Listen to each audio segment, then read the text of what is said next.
Keep your eyes, stay where you are, keep your eye on. But everyone, put your hands together for Colin Pearce. Everyone, Well, hello and happy Christmas to you. I hope all your Christmases come true tonight. I'm going to tell you a story about a garden. Most gardens begin with the planting of things, but this one began with stars and with rings, with waves in the air and flashes of light. A beautiful garden appeared in the night. There were roses and daisies and pansies and phlox. There were pebbles and stones and moss on the rocks. And a gurgling stream made its way down the path and splashed and refreshed everything that it passed. And the gardener who made it all felt very glad, but with no one to share it, he felt a bit sad. So he said to himself, "I'll make me a friend, and we can be happy for days without end."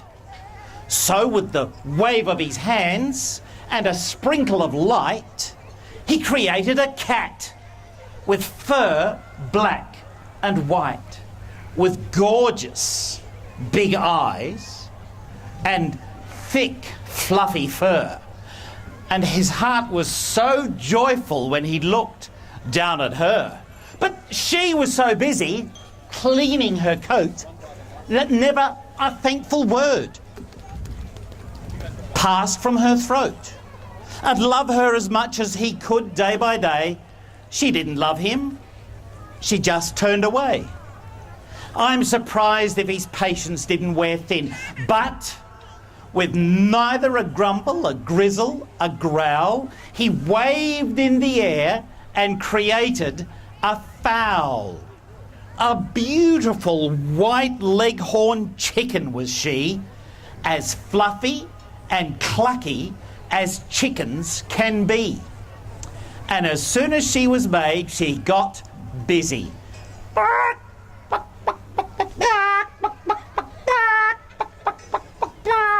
She went over to her other old boiler friends.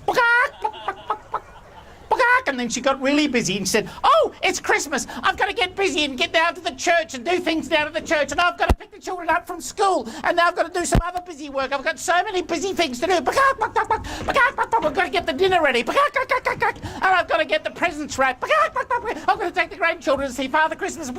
Oh, of all things, not in public. Oh, I hate it. I feel an egg coming on.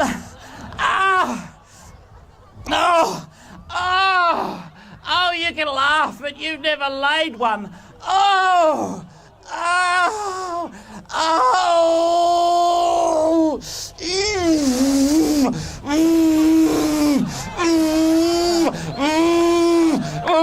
Breathe.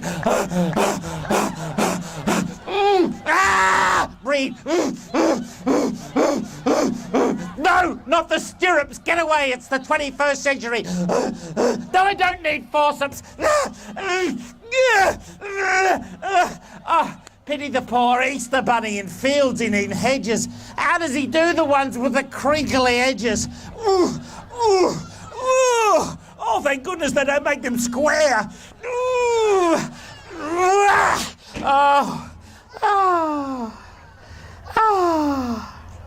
Oh, got to be busy. Got to get the dinner on. Got to go down to the carol service. My goodness. With scratching for worms and dusting for lice, you'd think she'd settle and be still once or twice and look up and say with a cluck and a sigh, "I'm so glad you made me. I think I might cry." But she didn't. She was just busy instead. So with a wave of his hands and some words that he said, the gardener created a large crocodile. And I'll tell you what he did. And I think that you'll smile.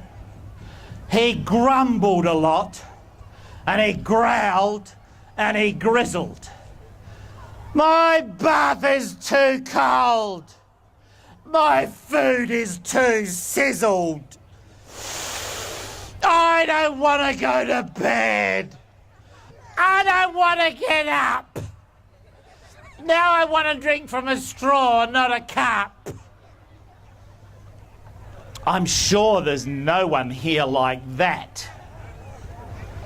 Although, a man did come up to me last time I told this story and said, you know, you said you hoped there was nobody there like that.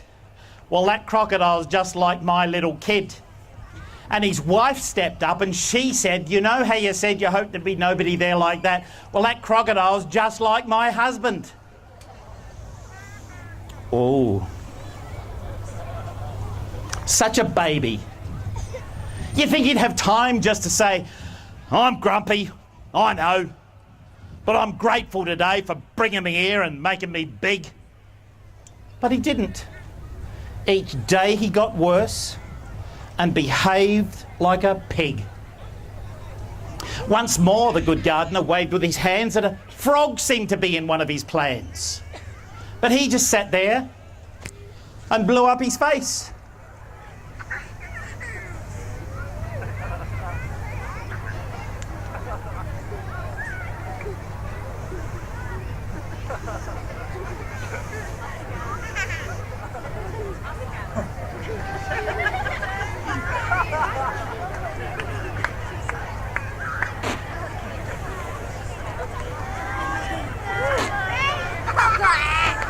With him.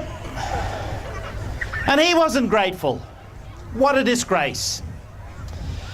But when he made a small puppy, his heart was delighted, for the puppy stayed close and he seemed quite excited. And wherever the gardener went, so did the pup. And they stayed just like that until he grew up. And I saw them together once, the dog and the man, and they played together as if it were planned. They worked, they played, they ran close together. And they stayed just like that forever and ever. And I sometimes wonder, in this world of ours, where God made the creatures and the trees and the flowers, why God's special creatures, people like me and like you, can't sit and be quiet and be thankful to God too. Most people seem to be just like those creatures, too busy or too wild or too full of jokes to stop and be thankful and look up and say, I love you, my Father. I thank you today. Somewhere in the next day or so, when you've got presents to open and food to stuff yourself with and drink to soothe your thirst, will you just stop, perhaps tomorrow at lunchtime, and all say, thank you for making me, God.